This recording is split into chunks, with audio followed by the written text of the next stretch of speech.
Hello, everyone. Welcome to the Game Junk Podcast, episode 176, recording on Sunday, December 10th, 2023. My name is Frank. My name is Sean. And my name is Andrew.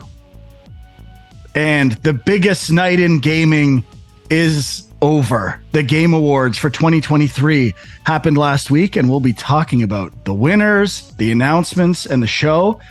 And we'll get into some new games. Sean and I played a little Avatar, Frontiers of Pandora, had a little R&R co-op session today that we'll get into. Oh, yeah. And the finals as well, which was went live during the Game Awards. So Game Awards after last year was probably the best and biggest Game Awards. It felt like a true award show for the first time to me. And I kind of feel like it kept its momentum this year, mostly in terms of quality of announcements and level of games. So I thought it was a really good show this year. We did a lot of Discord chat going on the Film Junk Discord while the awards were happening. People were into it. What did you guys think of the Game Awards? Well, I mean, shout out to the Discord folks, because that definitely added to my enjoyment of the night. Absolutely. But I think, okay, there's a couple things to get into here. I think, first of all, I agree with you. The announcements were pretty solid, and it was definitely better than Summer Game Fest, like way better than Summer Game Fest. Yeah. I wouldn't be surprised if they saved a bunch of stuff. Yeah, I think so. But, there was a point, about halfway through, it started to lose a bit of momentum. And, I think that happens. That happens with the Oscars, like a long award show, that happens. Well, just to add to that, there's this idea. It's 3 hours long, approximately, with a half-hour pre-show. And the pre-show had most of my favorite announcements. So we'll get into that. But 2 hours in, I really felt like this was an amazing show. And then it hit this weird, some awards and musical numbers and a lot of what felt like paid advertisements and trailers. Like they imagined people would be tuning in for the final award. And that's when they backloaded all of the paid stuff. And it, like you said, Sean, it killed the momentum of the show. Yeah. And so then the other thing that, I've seen a lot of discussion about is, you were saying last year, it finally kind of felt like a legit award show. And I agree. And it's kind of taken a bit of time, but it's kind of there. But the big problem this year that a lot of people are debating about is there was so little time for speeches. And there were big awards that were just like announced in like a 10-second like recap, and they didn't even get people up on stage for them. So when that started happening, that felt a little weird. And I agree. Like a lot of people are complaining about that. I think part of it is a response to last year, Christopher Judge's long speech. They wanted to kind of adjust to that. And again, like the Oscars, they're always bouncing back and forth. One year it's too long, then they cut it back, and everybody's like, "Why did you cut all the speeches?" And it's like you can't win. But and like the Oscars, it's the dumbest thing ever. Whether the Judge speech was too long, it was the most memorable thing about the show. Who cares? And even the stuff this year was referencing it, and it was funny, and it felt like an award show in that way of referring back to last year's show and having jokes. So that's a big mistake. If anything, to me, the decision is like split it up into two shows and save a bunch of awards and announcements for a loaded 2-hour section. And then rather than the pre-show, do like a 2-hour pre-show where every winner gets to talk a bit, and maybe you leave a little buffer. So if things go long, it's for people who really actually care about games and the award winners, and do two kind of things. People are going to watch it anyway after the fact. Like in an industry that milks every announcement and thing for content time and clicks and views, it seems so weird that this isn't getting milked even more. yeah. For me, I agree with you guys. It did run a little long, and especially since the ads that were being run as like the commercial break, quote unquote, were like legit trailers of their own. So those to me, it felt like there was too much trailer content versus award content, like you guys were saying. there definitely should have been a little bit more balance there. This is the Game Awards. It's not some sort of trailer show we're coming to see. Not saying that I really enjoy the speeches, but it feels like if you're going to just like breeze over these awards and not actually like celebrate the people who made them and made such good games, like why even bring it up? Like why even have it at the show? Say like not even showing like best RPG and not even showing any of the little like clips of the games, and just kind of him like reading the list and then saying who won seems so crazy to me. Other categories too, not just our best RPG, but it seems like, why are we even here? Why are we even doing this show? Why not just call it, December trailer time or something like that? I don't know, some great name like that. With the ad portion and kind of what you were getting at, Huck, there might have been legit trailers that weren't paid advertisements, but I just mixed them into that section of the show where I checked out for a bit, and I'm like, I might have missed something really cool. I hope I didn't, but I just kind of wrote it off as I was working at the same time they were happening. I'm like, okay, now's a time where I can focus on work for 10 minutes. And when the show picks up again, I'll rejoin. So it's kind of disappointing. One thing I just thought of, I would like to see every time a presenter comes up, I want to, like, in the bottom of the screen, their top 3 games of the year. I want to know what they think, like people in the industry, what they think the best games of the year were. And were any presenters actually in the industry though?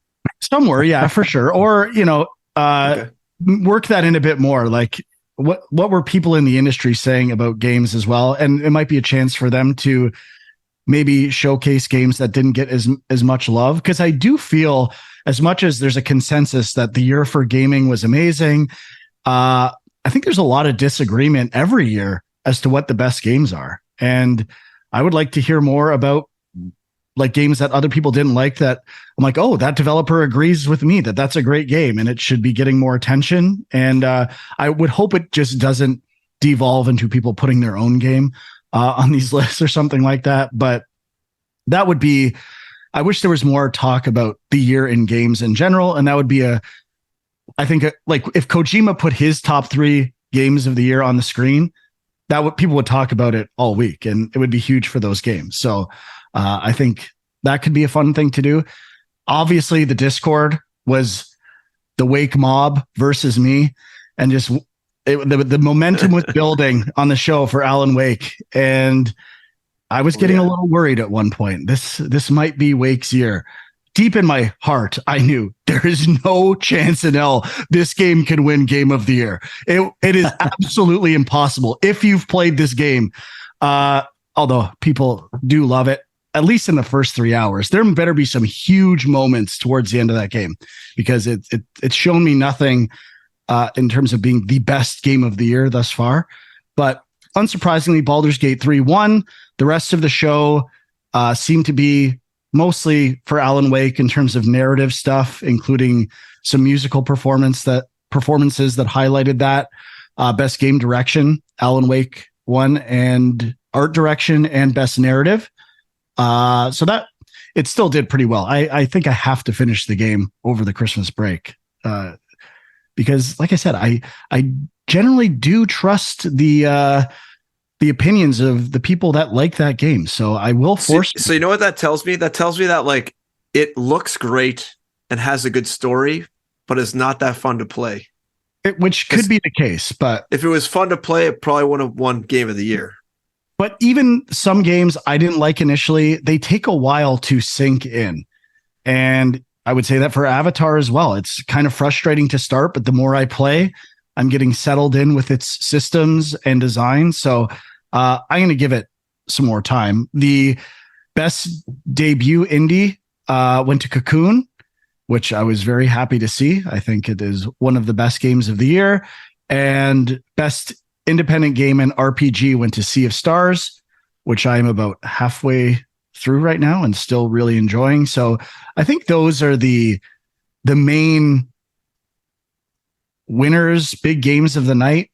Maybe also Hi-Fi Rush got an award for best audio design.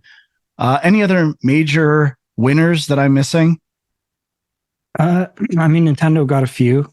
Best family game for Super Mario Wonder. Tears of the Kingdom got action adventure. Sim strategy, Pikmin 4. Yeah. So, but yeah, I think Wake and Baldur's Gate definitely seem to get the bulk of the awards. Spider-Man 2 definitely got nothing as far as I can remember. I think it was only in one category, wasn't it? Wasn't it only Best Action Adventure? I thought it was in a few others, but maybe not. I don't know. It seems like it's sorry? Spider-Man 2. Yeah, it didn't get a lot.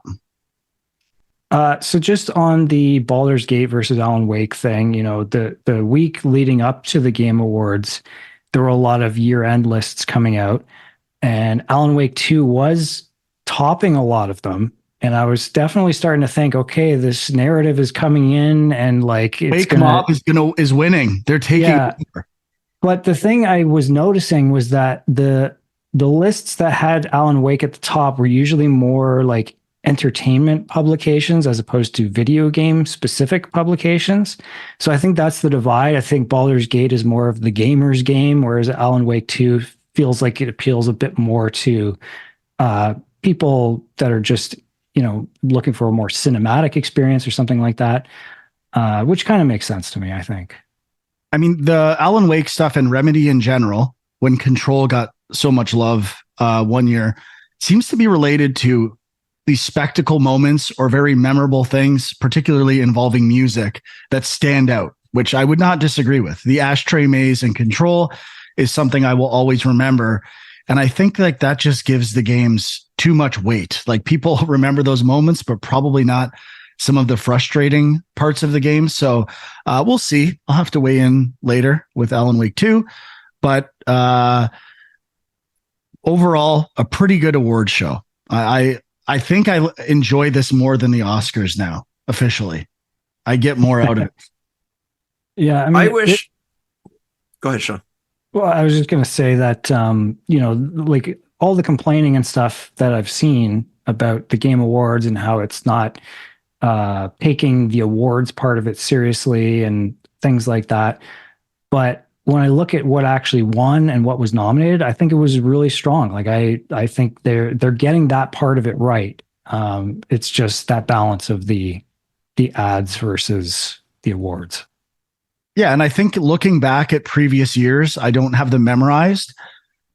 I generally trust the results of the Game Awards, where the Oscars, I mean, it's never what I think is the best ever. It's not even close. Maybe rarely we align, but I feel like the Game Awards is pretty like close to consensus opinion. And looking back on previous winners, I'd say, yeah, that even if I didn't get them at the time or I didn't play enough of them, when I eventually do play them and get them, they are really good games. So I think it is very commendable in that regard of just a legacy or history of games. I think it's doing that right. And I think since they have so many video game ads sprinkled throughout, that it would be in their best interest next year to limit the amount, like almost like trim the fat of the trailers that maybe aren't really up to snuff and put in just more award show stuff and actually treat it more like an award show next year. That would be my ideal probably situation. Still have all the big announcements. But I don't know. It seemed I wish that, what if the major publishers like Nintendo, Sony, and Microsoft just donated money or something to it and they front loaded the cost of the ad revenue or something like that. Like some kind of uniting idea, like let's make this about games and less about ads, and they'll get to push a few new trailers. Like they can have the marquee times for their games, but like let's make it less about big MMOs trying to get attention or free to play stuff that no one's really all that interested in. Yeah, I don't know about that. I think that it's a slippery slope of like, then who pays the most gets the most time. And it's kind of like this runaway freight train of. I think they should each contribute equally and then they just curate the show. Yeah, I guess so. I mean, it's interesting to think about it again in comparison to the Oscars. Like the Oscars are on TV, so they have like they're selling commercials, they're looking at ratings, all that kind of stuff. Here, it's like on the one hand, I think the belief is, well, if we don't have all the big announcements, no one's going to watch this thing. But on the other hand, it's just streaming on the internet. I mean, I guess there is a live in-person portion, but like I feel like there's less pressure, should be less pressure on them to have to deliver ratings. But I mean, I guess it's you always want it to keep getting bigger and bigger. So I don't know. I just do you guys think it could support if it wasn't all about the big announcements and it was just like, here's the awards, these people are going to come out and give speeches. We might get some people presenting that have some things to say. I don't know what else they would throw in there, but like if it didn't have the big announcements, do you think it could still operate? It's kind of what I was saying before. I think my other proposed solution is the way to go. People who really care about the awards do most of that in 2 hours before, and then have your big announcements and general audience version of the show for 2 hours after, and do the big awards and the major trailers and announcements. And I think the audiences will separate. Everyone will watch the big show, and then other people will watch the smaller show. But I think it would be just as entertaining for people who care. Yeah. And I think the Oscars did something like that a few years in the past where they would have people could give speeches afterwards or something, and it would be online. I can't remember exactly what they did, but I don't know if it really went over that well. But I mean, there's options with the internet, obviously. I would watch the Oscars for 6 hours if they like. It's not like I'm not going to watch it. So either find a way to manage the audience so that they watch at the right time for big stuff, and let other people just enjoy it for what it is. People, especially now with streaming after the fact, people are going to watch what they want anyway. So just have fun. Stop worrying about production so much. All the best stuff happens outside of like the forced production things. It's so weird to me that this is never realized by anyone making these shows. Yeah. Okay, so if we're talking about the show and moments, any standout moments for you guys from the broadcast? I've got mine if you want me to go, but I could go. I think mine, I don't know. As I'm thinking about it, the one that keeps popping in my head is the Hideo Kojima announcement trailer, OD. I found out I was really having a hard time knowing if it was actors or an in-game representation of actors, and it looks like it was an in-engine Unreal 5 using meta-human technology face representation, and the mouth motions and the facial muscles as they're moving was incredible. I've never seen anything that good represented. Usually, like even with the Hellblade stuff, when they show her with like 1,000 dots on her face and then the representation in game, there's still a little weirdness like around her lips and her mouth, and like some of the facial muscles don't maybe look like a little dead. But this looked really, really incredible. And even like their tongue moving inside their mouth and stuff, really, really impressive. I don't know. It kind of reminds me of, was it the Heavy Rain people, Quantic Dream or whatever? They put out a couple crazy trailers like this like 10 years ago. Kind of reminds me of that, like some crazy technological feat. And it's hard to tell like how much horsepower they're throwing at it because it's literally just a face with nothing else. So they could literally throw the whole power of a PC at it, kind of thing. But it was very impressive. And if they can do that at runtime in a game with environments around and other characters, that looks really, really good and is really cutting edge, like facial speech technology. And throw into that Jordan Peele showing up, and that felt like two huge icons of entertainment working on the same game. And on top of that, like just celebrities that were there this time, aside from maybe Anthony Mackie, who was a little, he was like kind of crazy, but memorable, which I liked. But I thought Matthew McConaughey was one of the better celebrity speakers at a Game Awards before. Like Keanu felt when he did the Cyberpunk announcement, like he actually cared, but it wasn't that good. But McConaughey was legit good announcing a video game. Yeah, I think the thing with like the celebrities that is starting to happen a lot, that's kind of becoming a meme or however you want to put it. Like they always come out and they got to talk about how they love games. They got to like prove their gamer cred first before they start talking about what they're working on. And it's like, you know, I get it. And in some cases, I believe them that they are genuinely gamers. But other, you know, it's just something about it feels a bit desperate. It's like, no, just, you know, you can want to be involved in a project and not have to be a gamer. Like it's, I don't know. I don't love that aspect of it. But when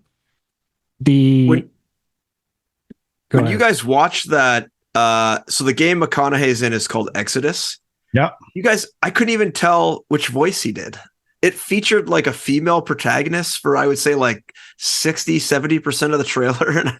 And I was really trying to listen to see who McConaughey was voicing. And yeah, I couldn't. It's ex-BioWare, right? That formed this studio. Is it? Okay. Yeah. And there's definitely a Mass Effect vibe to the game for sure. And they were connecting McConaughey with the interstellar time dilation idea that's in the game, which sounds cool. It sounds like a video game would be a good way to have choice affect things like long-term scale wise with time. But I assume he's going to be like, what was the name of the character in Mass Effect 2 that Martin Sheen played? Oh, the Elusive Man? Yeah, like something like that. I think it'll be like was he in the trailer? Like was his voice in the trailer? I don't remember, to be honest. I don't think so.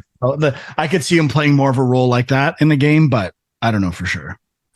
Yeah, I was curious about that because I didn't recognize the studio name. They had a Muse song as their music choice, which probably pretty expensive, I would imagine, to get a Muse track. I mean, Muse has been used for a lot of commercials, so you figure they're a pretty high draw. And then you have McConaughey.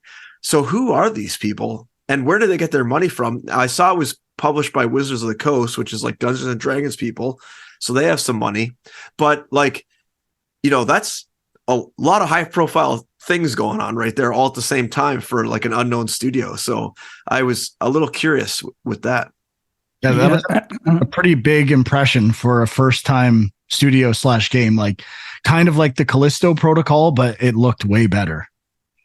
See, I didn't think the trailer looked that good. So it felt to me like all the money went to the actors and all the other stuff, and the actual game looked kind of generic. But I mean, I liked the concept. So yeah, I thought the game looked great. I mean, it's third person action. There wasn't, from what I remember, there wasn't too much.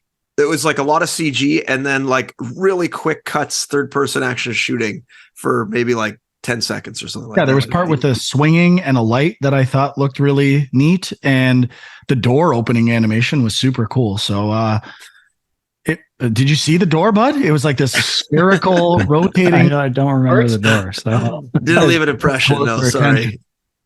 The others, like the Christopher Judge stuff and the performance award, I thought he had a good sense of humor, and that was a lot of fun. The flute guy was back and then busted out an even bigger flute in the medley this year, so they were clearly aware of that. That was amazing. I thought the biggest response in the whole show was for the God of War Ragnarok DLC. Like that's where the crowd seemed the loudest. I'm like, whoa, did they just like make the biggest announcement or the biggest impact with free DLC, which is kind of crazy. And I thought, to me, the Sega thing, because there was rumors Sega was going to bring something big back, and it was a trailer with 5 different games. Everyone was speculating in the Discord what it was going to be. and everything everyone mentioned was in it, which was pretty awesome. Except for all of the above. No one expected that.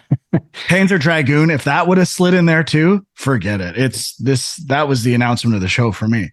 But yeah, overall, a really solid show. Is there anything specific to the show itself and not any of the announcements that people wanted to talk about before we start to talk about the games? I feel like we should mention the Old Gods of Asgard performance. I mean, there were a couple musical performances. This one was being hyped up.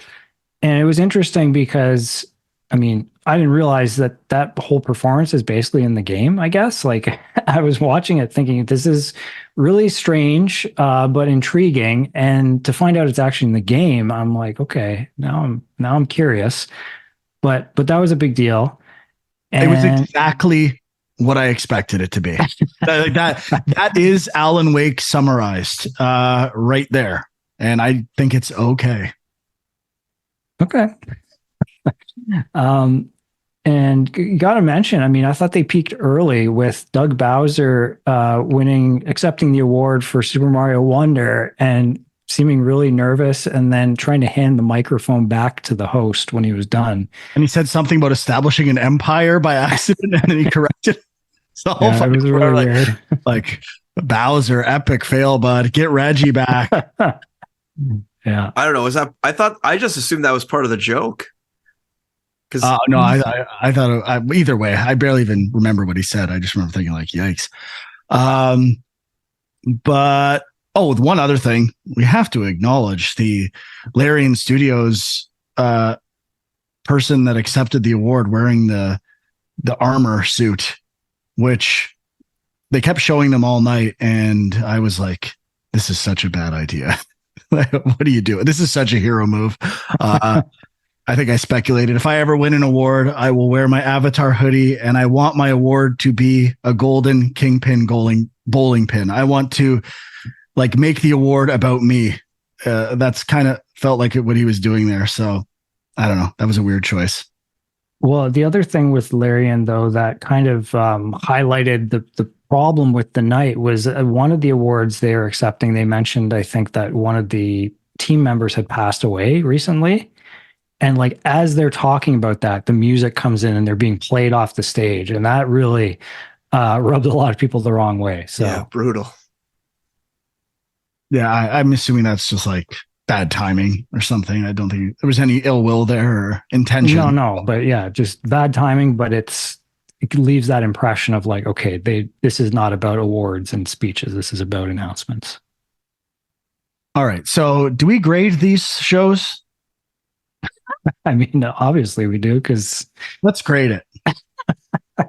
We haven't talked about all the games yet, though. Yeah, but let's talk about the show.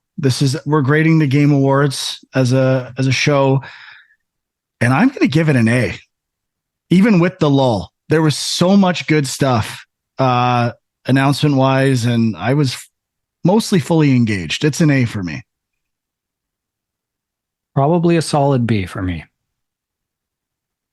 I'll give it a B as well, just for the lack of award respect, let's say. Okay. So getting into announcements, we're not going to go in order. There are a lot to talk about. We will probably not get to them all.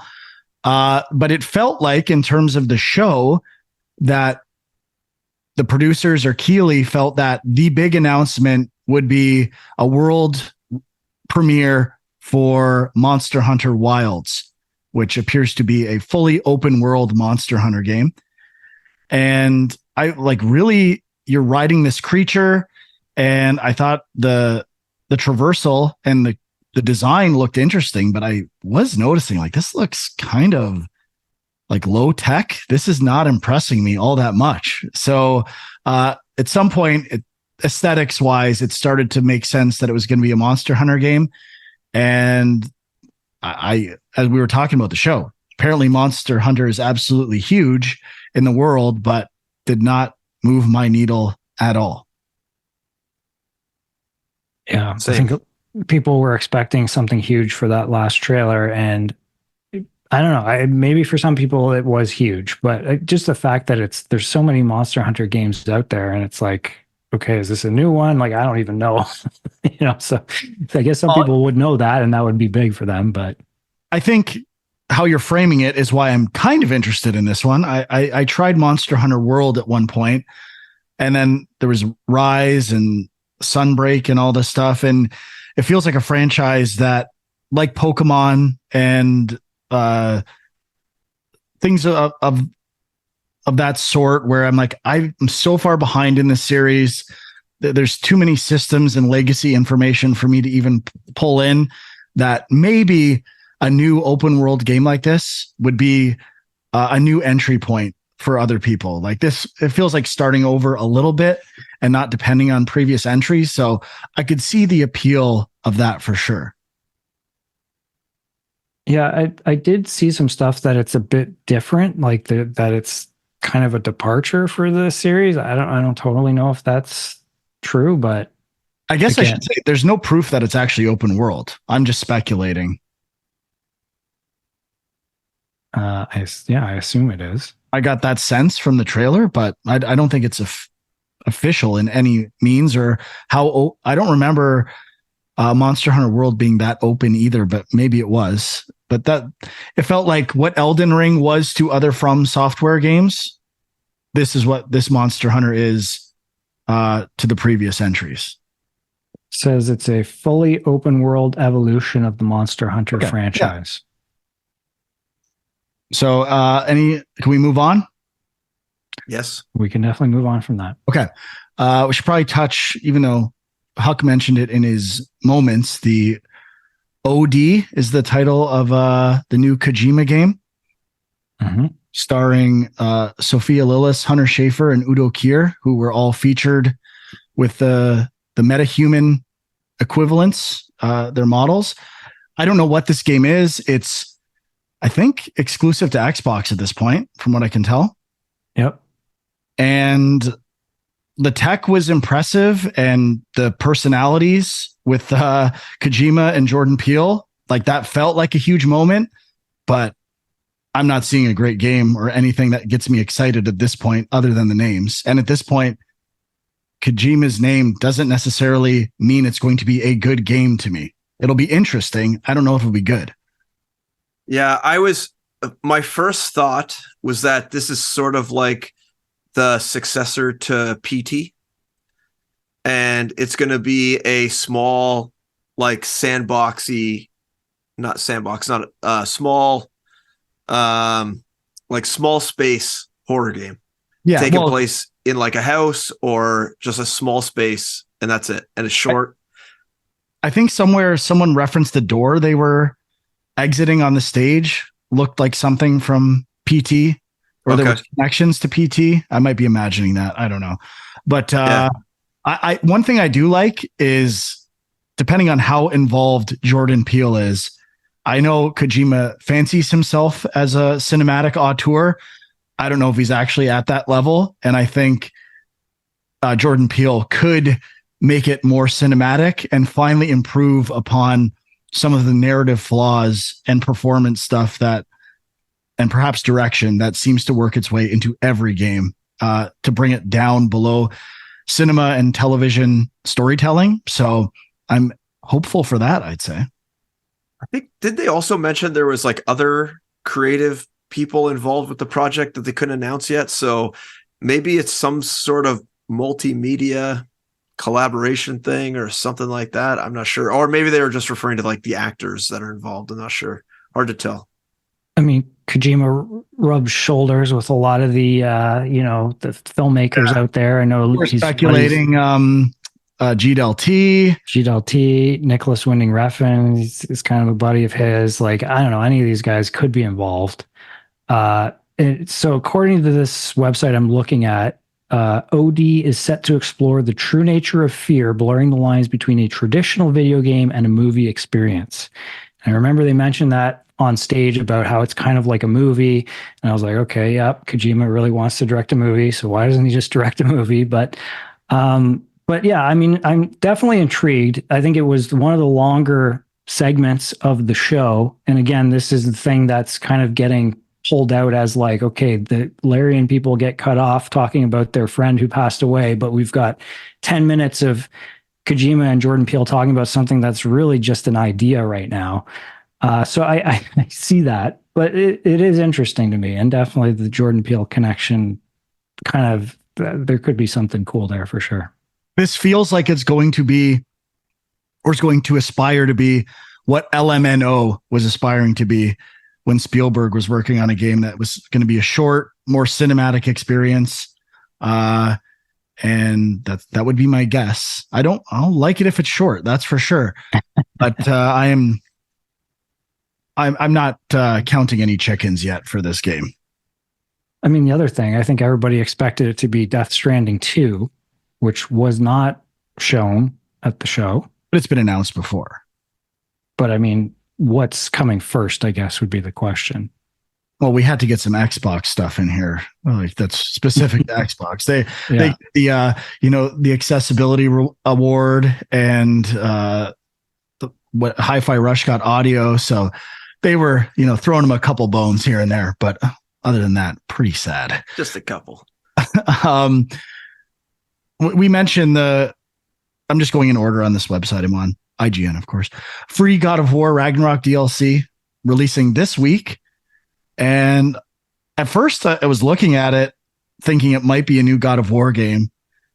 But pretty quickly I was thinking this does not look all that great. And I'm not seeing too much new. So I was not surprised to see it revealed as DLC.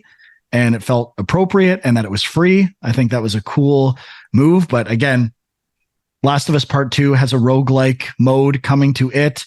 God of War 2018 had a Souls-like mode in one of the realms. So not that new of an idea. I'm curious to see how they do roguelike stuff, but I'm already getting a little sick of the idea of AAA developers just adding a roguelike version to their game.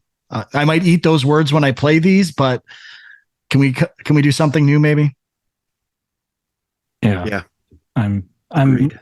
Less excited than if it was like, a new, few hour long campaign or something. I'd rather that, but I'll definitely check it out, and it's cool that it's free. So I'm still waiting for the trailer or the game when Kratos goes to Earth in some timeline. It's got to happen. The title strikes me as weird. God of War Ragnarok Valhalla. It's like just throw every Norse thing you can. Well, we'll get to titles in a little bit, but Arcane working on a Blade game that's going to be set in Paris. And I thought that was a cool setting for a comic book game that we really haven't seen. Everything seems to be in New York or New York equivalents. So I think that could be very cool. And interesting that different studios are getting the Marvel licenses. So Insomniac has Spider-Man and Wolverine. Square had Guardians of the Galaxy, and now Arcane Bethesda getting Blade. But I don't know if it's going to be Xbox exclusive. That part is not clear. I assume it's going to be, which is kind of interesting that there's going to be superhero exclusivity on both sides. I assume, Spider-Man is a bigger draw than Blade, but it doesn't necessarily make me think that this game won't be as good. Yeah. Yeah, it looked pretty early though. I mean, they had that little like CG, and even when they were kind of discussing it, it sounded like a lot of it was up in the air. Did they even give like a rough date? I don't think so, right? They didn't say like 2025 or anything, right? No, I don't think so. It almost felt like we need something to make people forget about Redfall. Whatever we announced for this studio, it was Arcane Austin, not I don't know the name of Leon. Leon. Okay. So it's not quite the same thing, but I think it garnered a lot of favor for the developer for sure. Yeah. The other thing I've noticed, the main developer or director of Leon has left, right? He formed his own studio to work on something else. I can't remember his name, but he used to be at these shows all the time talking about his stuff. Oh, I remembered the guy that was there from last year. I thought he was like, because he had the jacket on this year. I remember that guy from So the guy who like was the main director on like Prey and Dishonored, that guy's gone. Oh, okay. Yeah, I think I remember the guy from this year's show. He accepted the award for Deathloop when that won, I think. Romuald Capron looks like is the guy. He left after Deathloop came out. And next on my list is the Sega 5 new games in development. That was pretty hyped up. And the 5 games are Jet Set Radio, Shinobi, Golden Axe, Streets of Rage, and Crazy Taxi. And there was footage from each game. I'm going to put you on the spot. I want you to rank the 5 games in order of interest and how good they looked in this montage. I can go first if you need to prep. Wait, are we going first, like worst to best? Worst to best. So my worst, Golden Axe for sure, looked a little generic. Next, Streets of Rage, and maybe there was a recent Streets of Rage 4 that doesn't feel like that big of a stretch. Number 3, Jet Set Radio. Number 2, Crazy Taxi, looked pretty good.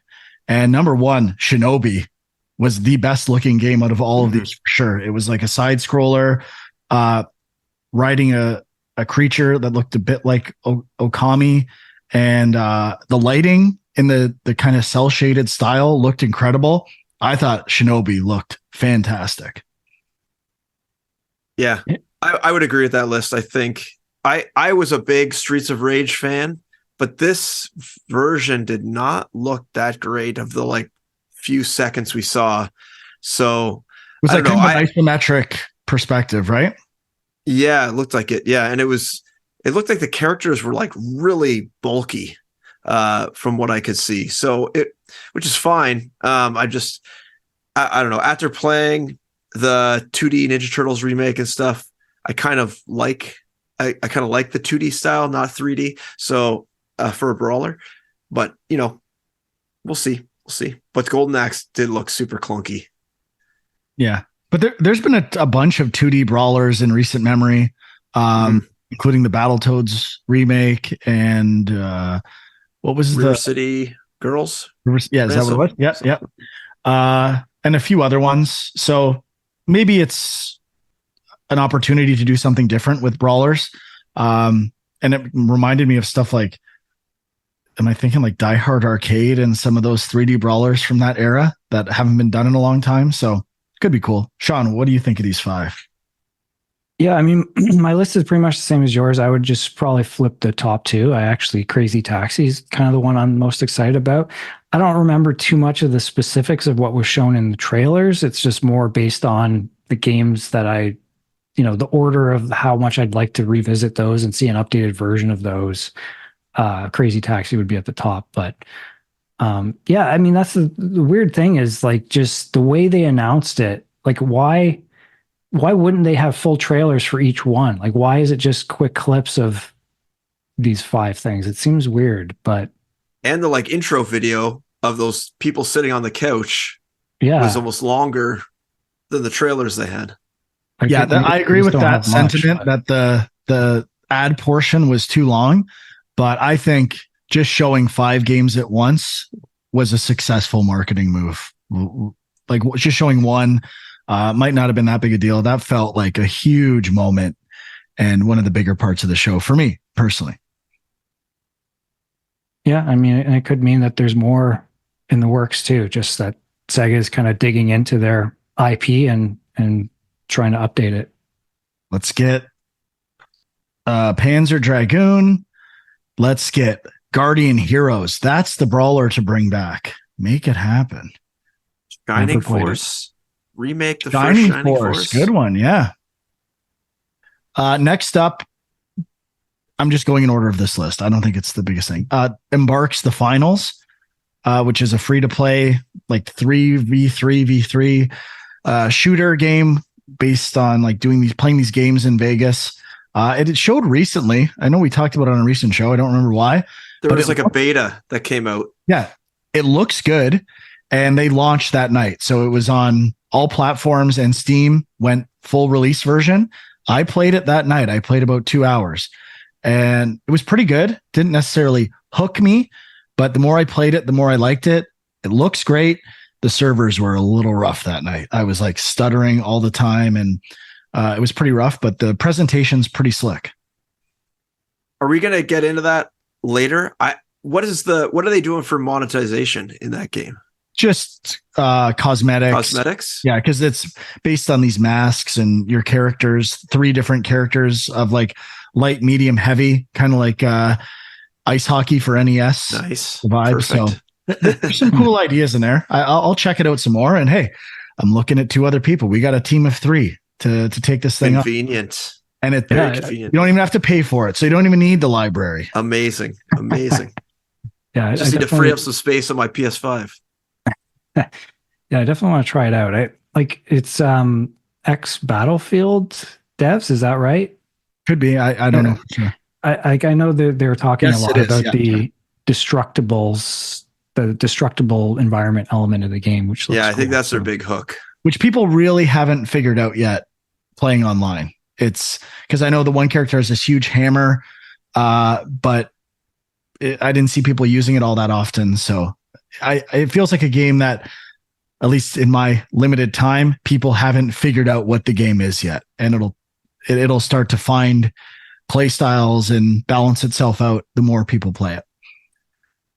Next up was Hello Games, the developers of No Man's Sky, announcing that they've been working on a game for a few years called The Last Campfire.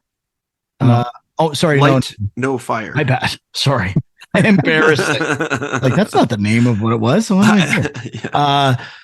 Light No Fire, which is a truly open world. I thought I heard that with Zelda. You can first real open world game. You can go there. I'm pretty sure I heard that pitch with Breath of the Wild. It's not my fault or Nintendo's fault that the island's surrounded by water and canyons. But I'm assuming it's going to be like spherical. You'll be able to go anywhere on this planet, which sounds pretty cool. I didn't see anything gameplay wise that felt all that new or interesting, but technically it looked great, and I like the art style quite a bit. Yeah, I mean it's cool. Like No Man's Sky, obviously the concept of it was really cool when it launched. Had lots of issues, but when they had that trailer of like how many updates they've done to that game, it was kind of crazy. And I've only played I've dabbled. I've tried No Man's Sky. I would like to put a little more time into it, but the thing is, this feels like the same thing. It feels like a huge world. Like instead of like a galaxy to explore, you have a planet, but with the same kind of overwhelming possibilities, and vast. And it's like, it's a cool idea, but then is it actually fun in practice is the question that I put to them. So we'll see. I think this is a game I'm very interested to see it come out and to see people play it, but I will never play it for just what Sean mentioned. And I think it's going to be a cool social experiment if it is how described here. I kind of feel it's like, what is it, EVE Online kind of thing, where, what happens when the first team of people decide to basically make like a war tribe and just start running show? Like, then what happens? Do you have to then join? Do other people need to join and make like a counter army? And then you like basically seem like nation states form on this planet, and actual like land boundaries create nation areas. Like, I'm very interested in the civilization simulation. I'm very interested in the social like experiment that this could breed within a video game. I think it's going to be really cool to just watch unfold. I would watch like a YouTube documentary about this game 10 years after the fact, but I probably would never play it and never want to participate in it. It would just be too big.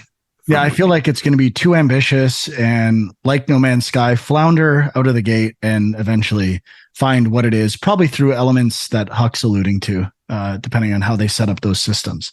But seems pretty neat. No announcement or date in sight, I don't think, which is not surprising. Yeah. Another strange thing was just how long they talked on stage beforehand. Like, he didn't really say much, and it seemed like they had this big speech planned and they kind of fumbled it a bit or something like that. I don't know. It was a little awkward. Don't disagree. Final Fantasy 16 DLC, part of it dropped that night. I've not looked at it yet. And then there was more coming on the way. And I should have mentioned this with the Ragnarok stuff, but I do not like when games release their DLC so far removed from the release date. Like, I haven't played Final Fantasy 16 in 6 months. I don't necessarily I don't remember how to play. I want to continue the momentum of playing. And Ragnarok, do I want to go back to it right now? Or Last of Us Part 2? Probably not. So it just feels like, I remember when we worked in the gaming industry together, it was all about like that DLC. You were working on it and ready to ship it like 2 months after the game released. And it feels like that window. Yeah, the timing was important. Even Forspoken. Like, I liked Forspoken. And by the time the DLC dropped, I was like, I barely remember. That game had such a unique control scheme. I'm like, I can't even go back and play it right now. I won't even know what to do. Yeah, I mean, 6 months doesn't seem that long to me, but I guess it depends. Like, you know, some people maybe are just playing it now. Like, not everybody's playing it day one, but yeah, I think that's a tough balance. You want to stretch it out. You want to stretch out the life of your game, especially if you're working on the next installment of the game. In between there, you want to have stuff being released, but you don't want to wait too long either. Well, this intrigued me a bit because this is one of my 25 games I need to finish in the next 2 weeks to get our Game of the Year list together. So I was like, oh, you know, I really want to go back and play Final Fantasy 16, and I barely scratched the surface of it. So, you know, it kind of it's not so much that I wanted to do the DLC. It just reminded me that I need to play this game again, which is a good reminder. I mean, my list is pretty much shaping up to be games that I finish, which it always is. I think it's a pretty good metric. Next up, Rise of the Ronin, which is the Team Ninja open world samurai game, which adds to the Neo, Sekiro, Rise of the Ronin punch counter punch between them and From Software, which is a documentary I want to see made at some point. These two teams just kind of going back and forth with their game announcements. Comes out March 22nd, 2024. And I seem to be the only person excited for this game. I will mention. Oh, really? I thought it looked amazing. Yeah, I think it looks great too. I love Team Ninja's combat, and they've really made some good stuff surrounding those systems in the Neo games and Wo Long. So I'm pretty pumped. But the title, Rise of the Ronin, are we done with the Rise of? And I'm going to get to, was it Rise of the Golden Idol? Is that what they call it? So I'm praying and I hope Rise of the Golden Idol is a joke, a parody title, because I'm so sick of Rise of. I don't even know what that means. It's just this title that somehow gets worked into everything. I feel like it started out as like a prequel title for prequels, you know, like you make a movie that comes out before the other one. It's the Rise of whatever, you know, but now it's just the regular title. He's becoming king or whatever. I'm done. Can we even Ronin? I would just like the title Ronin. I think is a better title. I must say, before you move on, I thought this game looked really cool. Gave me lots of Ghost of Tsushima vibes, but it looks like with a lot more gadgets going on. Well, that's the thing. There's so many games set in these kind of samurai fantasy worlds that, and might as well talk about it now. Not that it's exactly related, but it's similar. Black Myth Wukong had a really long gameplay trailer and a release date of August 20th, 2024. And this game looks amazing. I'm excited for both of these games, but I mean, the lighting, it looks so good. And like riding the lighting and visual creatures, the scale, all the things I love about games seems to be represented in that Black Myth trailer. So that might be, you know, my most anticipated game of the year, I think. What? You're forgetting a game. It's up there. I mean, yeah. What game am I forgetting? Final Fantasy VII Rebirth. Yeah, I think I'm more excited for. Oh, No, really? no, Okay. I'm more excited for Rebirth, but it feels a little less of a big deal because it's a continuation. But I am excited for that. Yeah, both of these look great. I assume they're both Souls likes, which means I'll probably never play them, but they look great. I'm I not think, so sure that Black Myth's a Souls like, but I could be wrong. yeah, I'm not sure. I seem to remember there being some talk about it being like an in between Souls like and something else, but Probably like Jedi Survivor is Souls light. It's yeah. not like that hard. So I think it'd be something like that. Before we move on, one thing I just thought of as like an overall show thing is that it seemed like everyone got the memo that trailers with voiceovers from random dudes playing the game doesn't work. Because I think there was 0 of those except for like one with like some influencers in it. But other than that, I think that trend has died, hopefully never to come back again. And I just wanted to say I'm happy it's dead.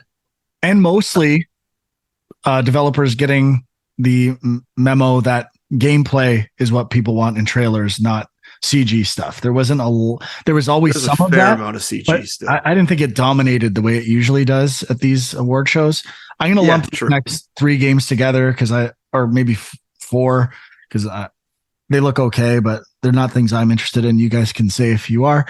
Skull and Bones releasing February 16th.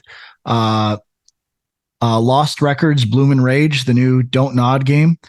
Dragon Ball Sparkling Zero got a reveal, and Fortnite Rocket Racing. I have nothing to say about any of these. Other than I like the art style for Lost Records, Bloom and Rage. I like the art style for the Dragon Ball game, but I don't know. I guess it's going to be a fighting game. I don't really know what it is. Yeah, the Lost Records would be the one of those that I'd be curious about to maybe play. The Fortnite stuff's interesting. Like I know, none of us really play Fortnite and it doesn't really mean much to us, but within the span of 3 days, they released Lego Fortnite, which is like basically the entire Fortnite game, but now with like Lego skins and like building and Lego and stuff. They released this Rocket League racing thing. And then there was some other thing they did, like some kind of music. It's like a rock band thing in Fortnite. I don't know, but like kind of crazy that they just put all that stuff out in the span of 3 days.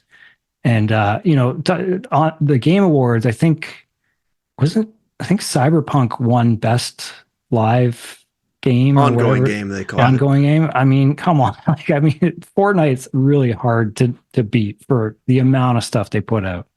It does feel like it needs another pickup of players. I feel like people are losing interest in Fortnite, and I don't hear my friends' kids talking about all that much. But today at a Christmas party, they were saying, "Oh, I'm playing Fortnite again" and stuff like that. So it might be working. I don't know.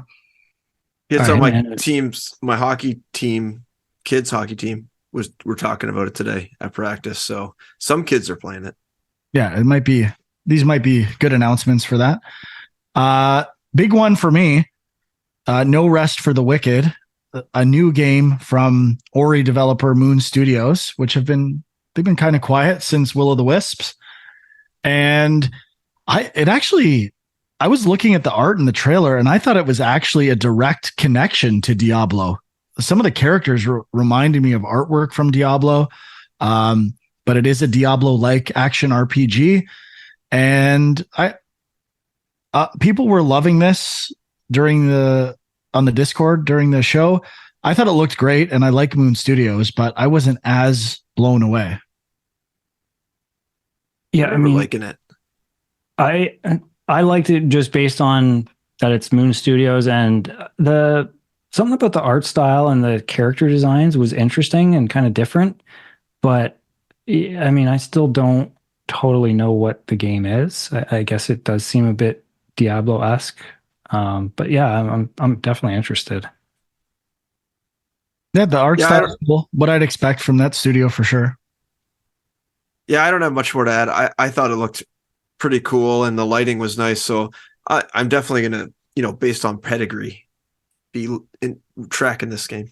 I think we talked enough about Exodus, the ex BioWare game that McConaughey introduced. Then Big Walk, a strange looking game from the developers of Untitled Goose Game that felt like a bit of a mix between Pikmin, Bug Snacks vibes, a bit of observing these strange characters. I have no idea what it was. It looked pretty cool, but I have no idea what type of game this is. To me, it looked like a multiplayer physicsy puzzle game. To me.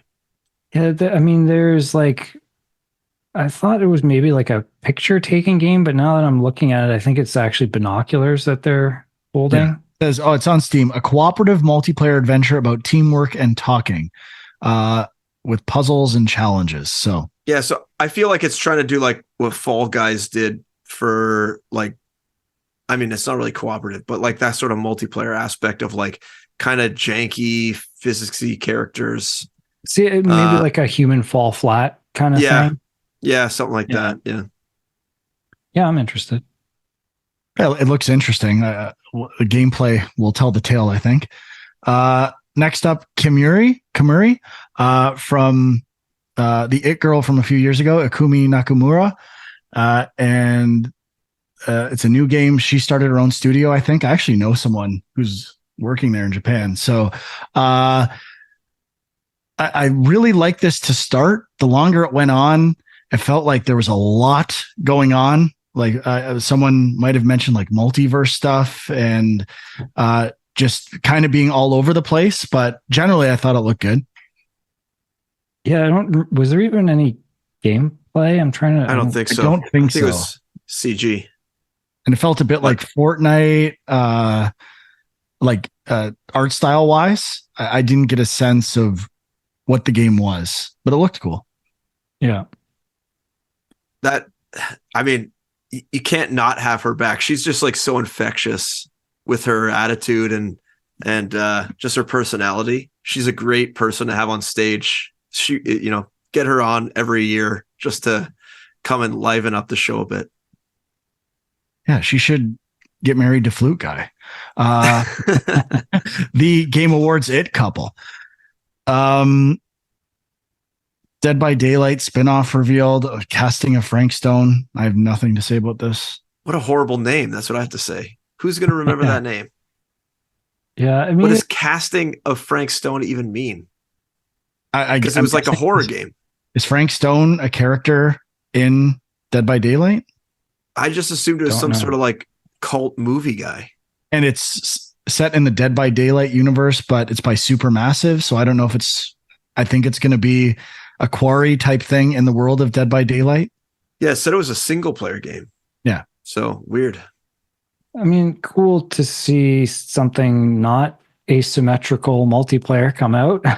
I mean, there's just so many of those games, but are they going after the name like The Vanishing of Ethan Carter type idea? And then this is like their spin on that name? Yeah. All right, we're gonna have to go into quick mode. I'm going rapid fire. All right.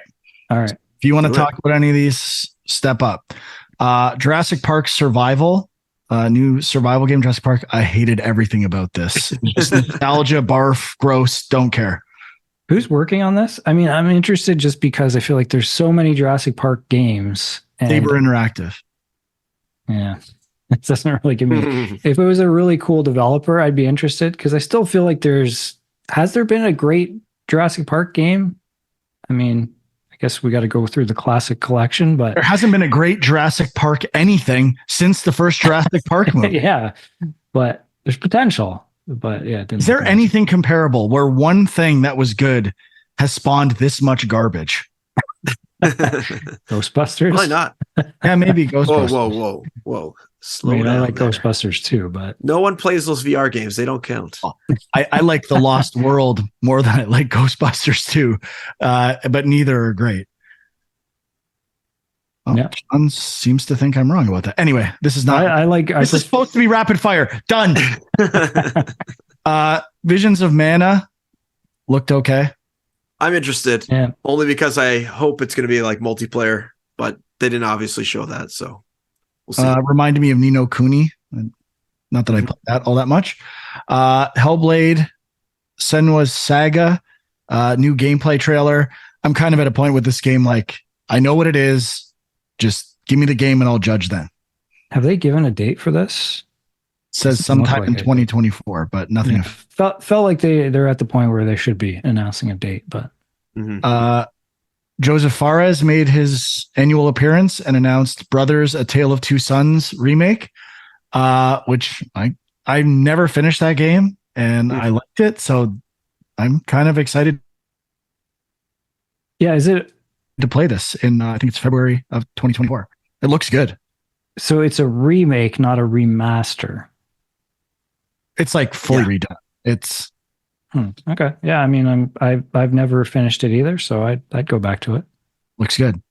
I have no images, and I don't even remember Den of Wolves from the Payday developer. Does anyone remember this? I might have fallen asleep for it was pure CG. I remember it had like a little really weird logo. Yeah, I'm confusing this one with a different one, I think.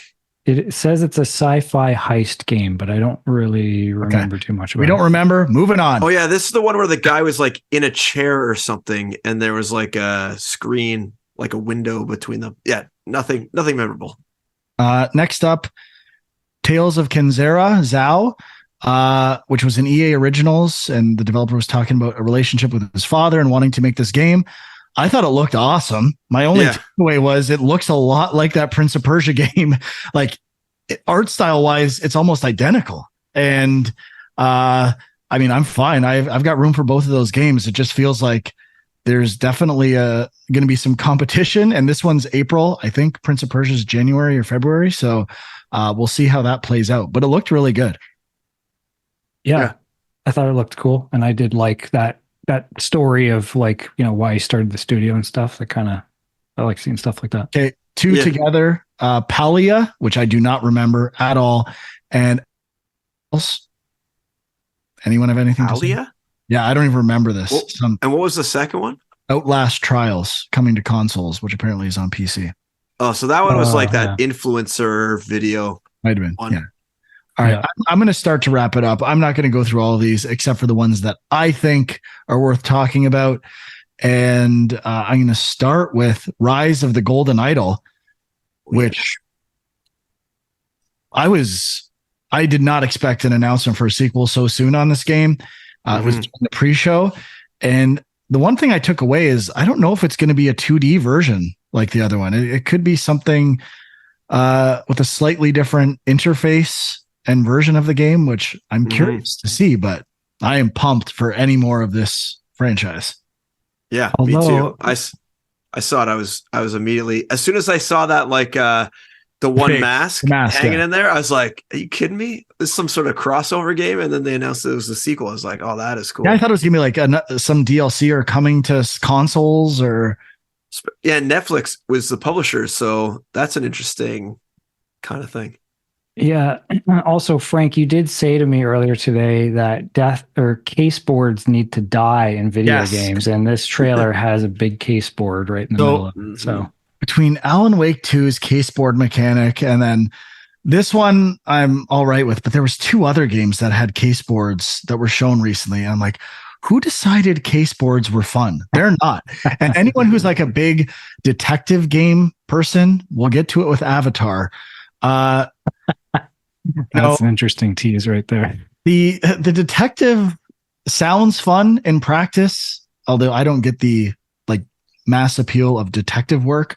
But it very rarely works out as a game mechanic unless you do what detectives do and reimagine it in just a game about deductive reasoning, not about searching for things. That's not that much fun. It's supposed to be about the reasoning and puzzles. So if you're not going to do that well, don't bother. But this game does this exceptionally well, and I'm pumped. The other one, that was probably the announcement I was the most excited about. A close second was World of Goo 2 in the pre-show, which Tootie Boy and Tomorrow Corporation have made some strange games after World of Goo, but never really landed or been that great. So I am ready for a new World of Goo game. Yeah, I can't believe it's been 15 years or whatever they said. That's crazy. Good. The first game's amazing, so I'm ready for it as well. And another game that I love is getting a follow-up or spiritual successor that's slightly different, Thrasher, from the developer of Thumper. So I thought that looked pretty neat and was an unexpected surprise. Did they say if that's going to be VR? I'm not sure. I didn't notice. Or I didn't notice anything during the show. It doesn't say where I'm reading either. And then Daniel Mullen's next game, Pony Island 2, looked pretty cool. Like an evolution of both of that game and Inscription combined into one with the Pony Island 2 Panda Circus. I wonder if my original character, the Ghost of the Panda Chef, will make an appearance. That would be amazing. Might have a lawsuit on my hands there. And Pony Island 2, one of my favorite announcements of the show for sure. Yeah, it looked really cool. And Dead Cells Studio, Motion Twin, their new game Windblown, which I thought looked very cool. Exactly like Soundfall. A little bit, yeah. The exactly. art style is very similar, yeah. And 4 characters, all with a different, unique color, all using, different weapons of that same color. Interesting, yeah. I didn't notice that. All with little islands that create little battle areas that then you traverse to the next one. This one seems very interesting, mashing up the idea of cartoon, sweet-looking aesthetics with ultra violence mixed in. So I think that's part of their hook as well. But I love Dead Cells. I think that game looks really interesting. There are not too many co-op roguelikes that are done well. So that would be my trepidation there. And I think that's all I have. Am I missing anything, gentlemen? I mean, there's a bunch of things. None of them really stand out to me. Like, Exoborn, terrible title. There's some of the Hoyoverse stuff. The First Descendant, Last Sentinel. Did anything move your needle? That's what I'm asking. No, none of these moved my needle. There's one that moved my needle negatively. The first Berserker Kazan. I really did not like the art style for this game. It was like very dark. It was almost black and white with just like a little bit of color, I think, if I'm recalling correctly. And I was not liking it. It wasn't. Remember there was that game on Wii that was black and white only, and it was like, and then there was like Mad World, yeah. And then there was like splotches of blood everywhere. I felt like that was like a very deliberate. I felt like this one was not quite so deliberate, and I just really wasn't digging it. It's definitely very desaturated. I forgot about this game, but I thought it looked pretty cool actually. I dug it big time. Not enough that it stuck out that much, but even the Harmonium, the musical game, I don't necessarily know what type of game it is. It's like incorporating sign language in some way. But the art style I really liked. I thought it looked cool. The other one for me was The First Descendant, which I think Sean mentioned briefly. That game looked exactly like Death Stranding's environment with just some like almost like Warframe like characters that were fighting it. I don't know. It was very strange with like destructible environment. It looks so stark. The environments. The Last Sentinel feels like something that would be up maybe both your alleys. Like I don't remember what that one was.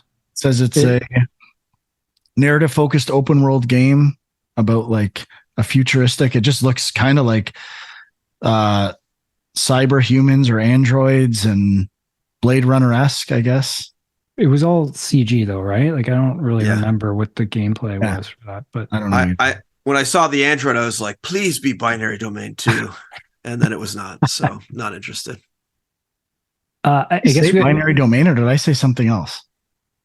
You said Last Sentinel, but now you're thinking binary domain because I meant to say that, but I might have said something else. I'm losing it.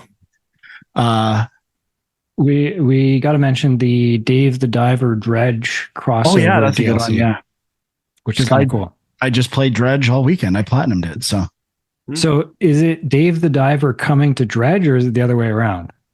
That I'm not so sure.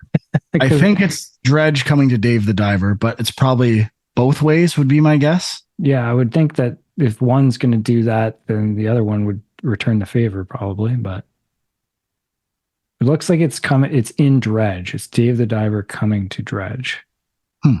Well, Dredge is on more consoles at this point, so maybe they're waiting to do a reverse one when Dave the Diver comes to Sony, at least, or Xbox. Actually, it might be the other way around. I honestly think it is the other way around. Dredge, do you actually seeing the Dredge character in the pixel style of Dave the Diver? Okay, yes. Dredge, the grotesque fish of Dredge's spooky world are invading the depths of Dave the Diver. Okay. So weird that both games are, kind of similar in the sense that you could mix them up and not really know which is which, but you must realize you're symbiotes with each other. Like they have to work together. Yeah. I think that's it for me. One game that I was a little surprised that was Metaphor, which was from the Persona 5 developers. Oh yeah, I totally forgot. It looked almost exactly like Persona 5 though. Like it looks like they literally took all of the UI art and the tech behind Persona 5 and just kind of put it in a new universe. So I was a little off-put by that almost. Felt like they were just kind of cheaping wasn't on the list I looked at. But that's been announced before, right? That game? I feel like it has, yeah. I feel like it has. So weird that it's not on the list I was looking at. So, And then just quickly, there was one called Mecha Break, which I thought for sure was going to be like a Mobile Suit Gundam game, and then it was not. I was just kind of shocked that I just thought it was exactly a Mobile Suit Gundam game. It looked exactly the same. There's another game actually in the pre-show that I was a little confused about called Usual Jane. It's like some sort of like combat-y, detective-y game. I think it had one of the crime board things you're talking about. That you hate. Yeah. Usual June. Unusual June. That's it. Yeah. Oh, what did I say? Oh yeah, that was in my list too. Yeah, it looked okay. Wait, it's developed by Finji. Isn't that same publisher as Tunic? Yes. I don't know. That Finji logo is amazing though. That fox. Yeah. I love that. That's amazing. Okay. Are we done with the Game Awards? Wrapping it up for 2020? Yeah, I think we covered it. Okay. We already gave our letter grades. Let's move on to what we played. Sean, shall we talk about Avatar, Frontiers of Pandora? I think we have to. Okay. I thought this game looked pretty bad. The reviews were okay, and I figured I have to return to Pandora. It's required. And Sean and I both bought it for PS5. It's pretty steep 90, but that was avoiding the $170 Ultimate Editions, which is just nuts. I gotta say, I was going to sign up for Ubisoft Plus, and I don't know what's going on, but if you try, and maybe I don't think I'm the only one because I looked it up and other people had this issue, but like if you try to link your account, your Ubisoft and Xbox account, it just gives an error and it just says try again later. And I tried that. I tried going into Ubisoft and linking from that side, and it didn't matter. I literally could not sign up for Ubisoft Plus through Xbox. So Ubisoft's ecosystem and how it relates to UbiConnect and that's the ecosystem, how it relates to Steam and achievements and everything. It is the worst. Imagine your best move as a business would be to announce to the world, we're getting rid of our service and our and people would rejoice. Imagine how bad what you provide has to be. Because I feel like that would be the general consensus. If they said we're done with that, everyone would just applaud and be super excited. I would, yeah. It's so bad. And always have to wait for these stupid synchronizations and log in with your account. And It is the worst. It might be the worst thing in games, hands down. Okay. Especially how it relates to not putting achievements on Steam games for everything they put on Steam. If they just said, hey, every game we have on here, we're just going to put Steam achievements on, they would make probably $20 million right away. People would buy all those games. I mean, it's weird because they have trophies and achievements on PlayStation and Xbox. So and it's literally trivial to get that to work on Steam. The infrastructure is all there. It would be a day of work for each game, probably. It's insane. It's insane how no one at the company is like, people must be saying, why don't we do this? I want to know what the response is from management. It's nuts. Anyway, Frontiers of Pandora. First person, basically Far Cry Primal on Pandora. And I have to say, I thought it looked pretty jank in the trailers, but much like seeing the movie for the first time, you're in this kind of base to start. When you emerge into Pandora, it looks incredible. It's a similar feeling of getting out into that world for the first time. It's lush. The lighting is fantastic. And it's a great looking game. Gameplay wise, I'm getting used to it. The traversal, I like the hold to jump. I think that's a nice like rhythm of moving through things in first person, and even holding X to go up vines. There's some decent combination traversal elements there that they're adding new abilities to. So I could see that working. I was frustrated with combat and knowing what to do and being at the mercy of these systems. I went to pick up the assault rifle for the first time and I was locked into an animation and I was getting shot at from behind and I died. And I'm like, what am I supposed to do there? It told me to go pick up this thing and I did. And it took like 10 seconds and left me in this weird state.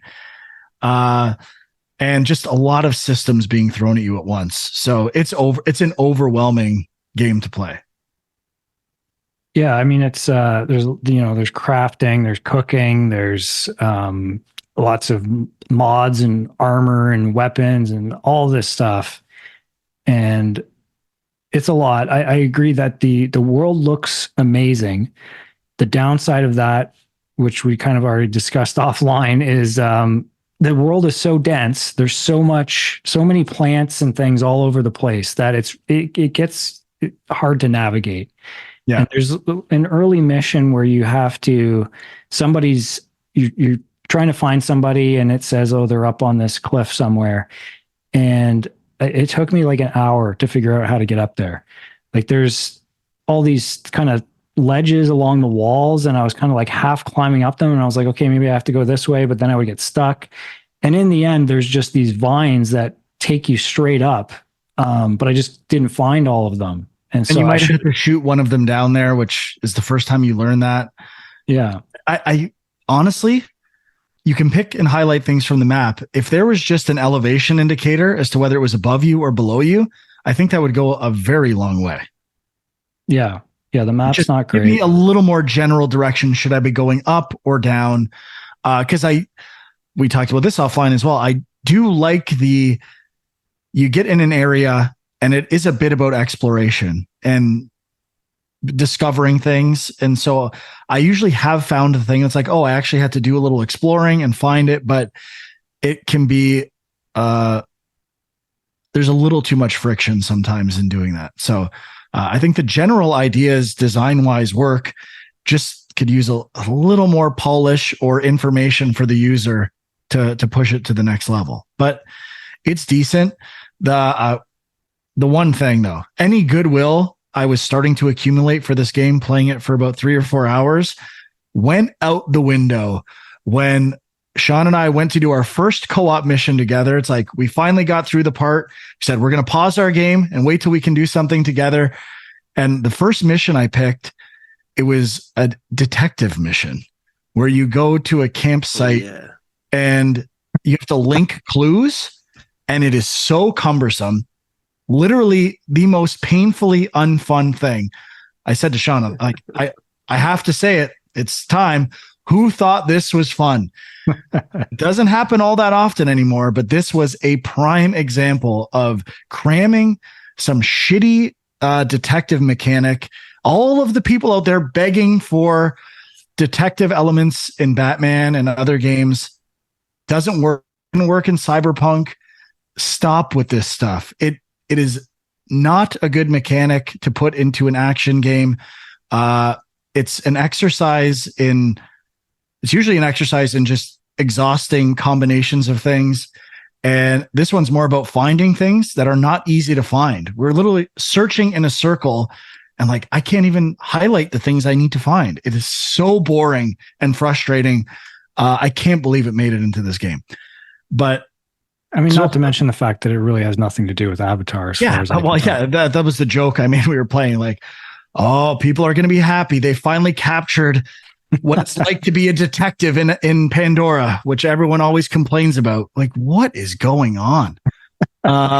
Just mind-boggling. And then Sean and I did another mission, and when we got to there, it was another set of matching clues. And Sean's like, okay, I'm out.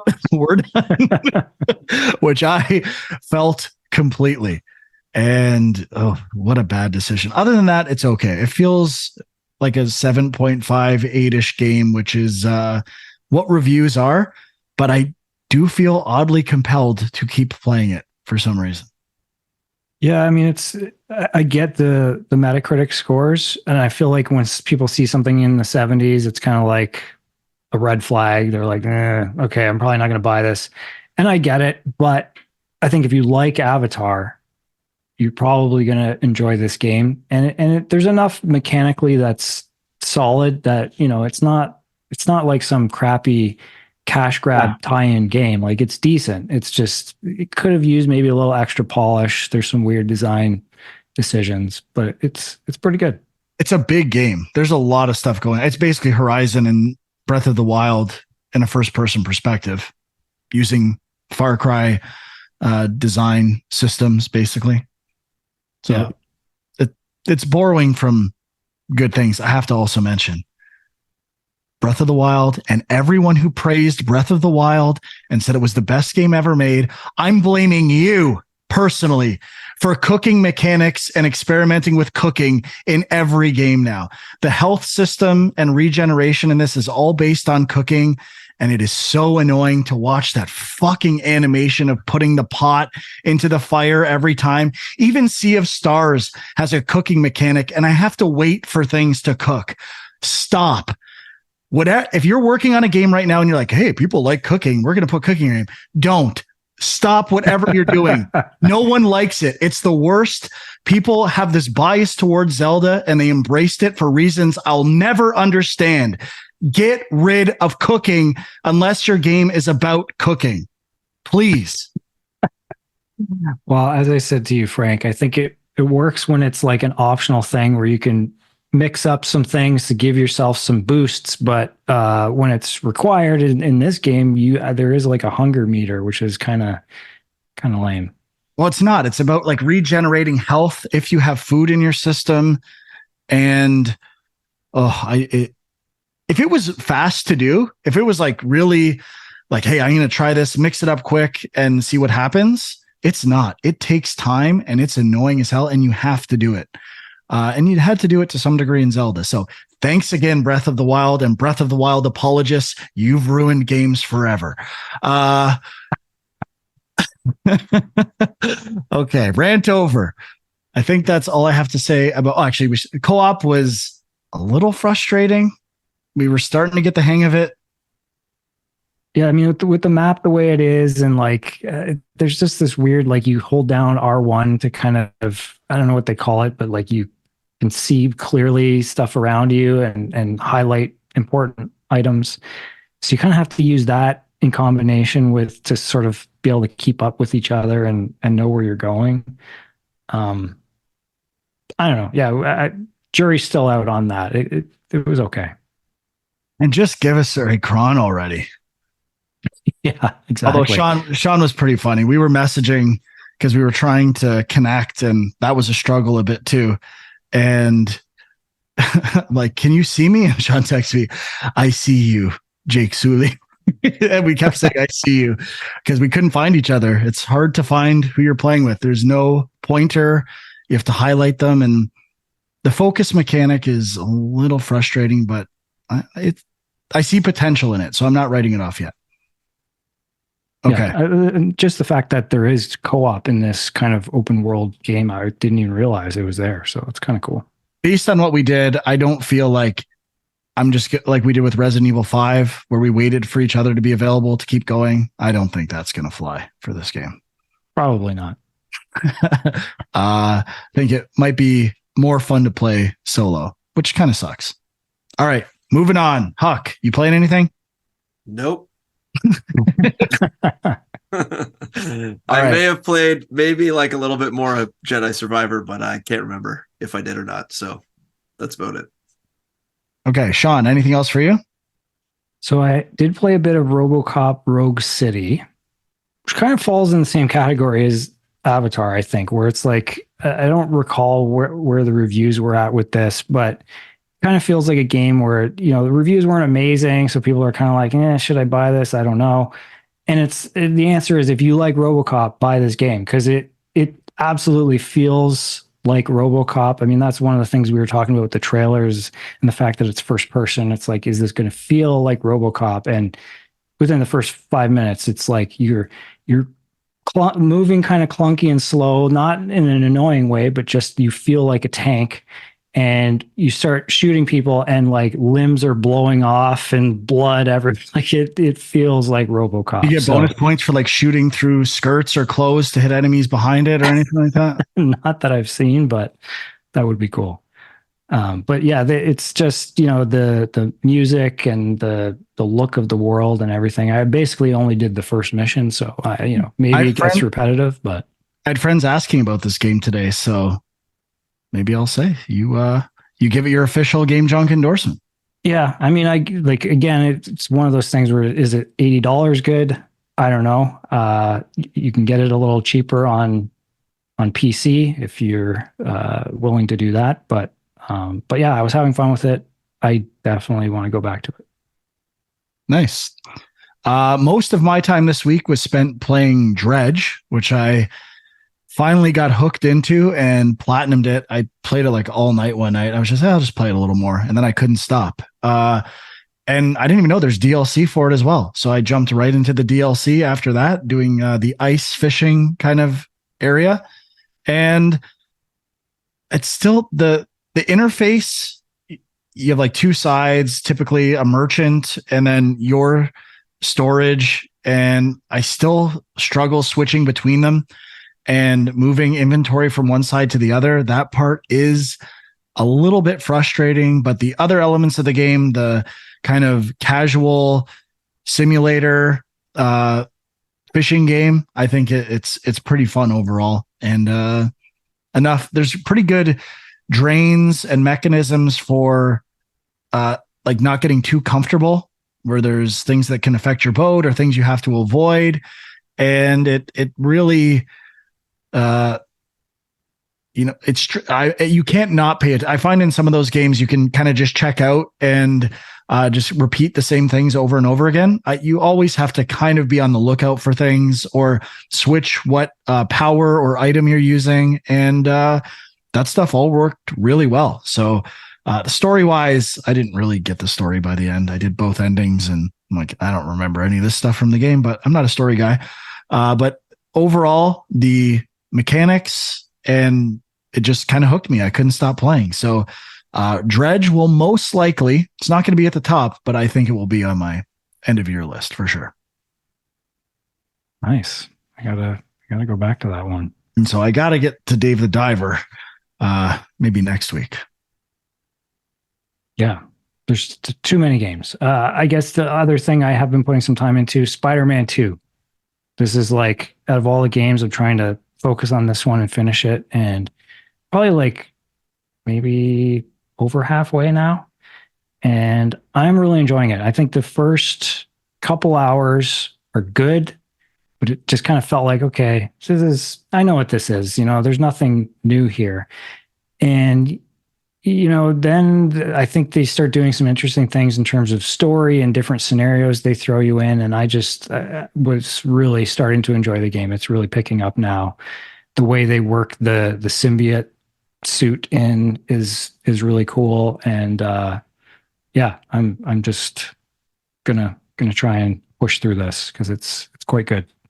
Yeah, so in terms of my end of year list, I think I'm pushing Resident Evil 4 and Dead Space off my to play list. I just don't even like the ideas of doing remakes for end of year lists.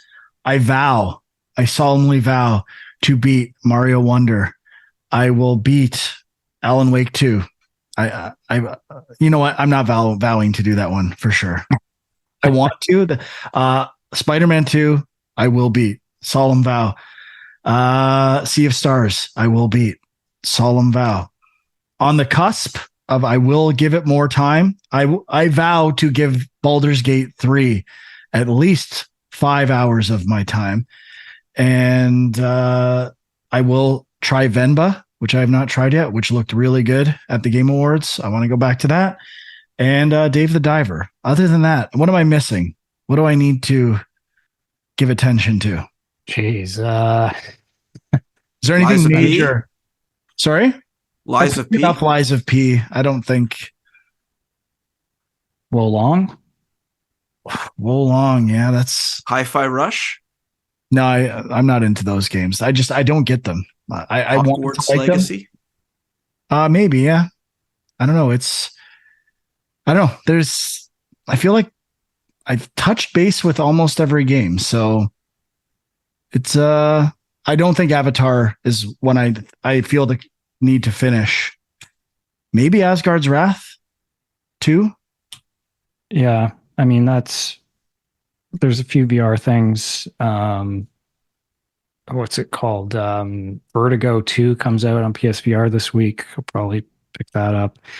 I mean, I don't know. I agree with you on the remake thing. Like those games, unfortunately, are getting pushed down my list a bit just because they are remakes. Blasphemous 2 is kind of on my list. I don't know if I'll get to it. I'd like to try Pikmin 4, but I don't really want to play Pikmin 3 first, and I probably need to do that. And Armored Core 6, I should probably try. Mm-hmm. Yeah, I don't know if I'll get to that one. And part of me really wants to go back and be the one person that plays Immortals of Avium and puts it on their year-end list. So, have any of you guys played the game Scars Above? No. I keep seeing it pop up in like my wish list stuff, and I don't know when I put it there, but I feel like the game looks really good, and I'm so tempted to buy it, but I have no time. I was just wondering if either of you guys had taken 70% off on Steam right now. Yeah, $16. Come on, dude. I know, but I wanted some backup from you guys if it was. It sounds familiar. I can't really remember. It looks like a new binary domain in like a fantasy world. Oh, don't tempt me! Don't tempt me. I'm trying to do. All right. Anything else, or can we wrap it up? It's been a long one. I think that's it. I mean, I don't know. Are we going to be back next week, do you think? Or could this be our last show before? Very well could be. Unless there is a megaton. It might be after Christmas, 2 weeks off maybe, to focus on Game of the Year material. Yep, I think we need that for sure. All right, we'll see how it goes. But who knows? The video game industry can drop a bomb at any second. That's true. All right, so youtube.com/Game Junk to watch. And if you want to get the Discord link or invite link, that's on there as well. On X, Sean is Film Junk. Andrew is My Angry Commute and Equilibrium Sis. Thank you for listening or watching. Have a happy holidays, and we'll see you soon. Bye-bye.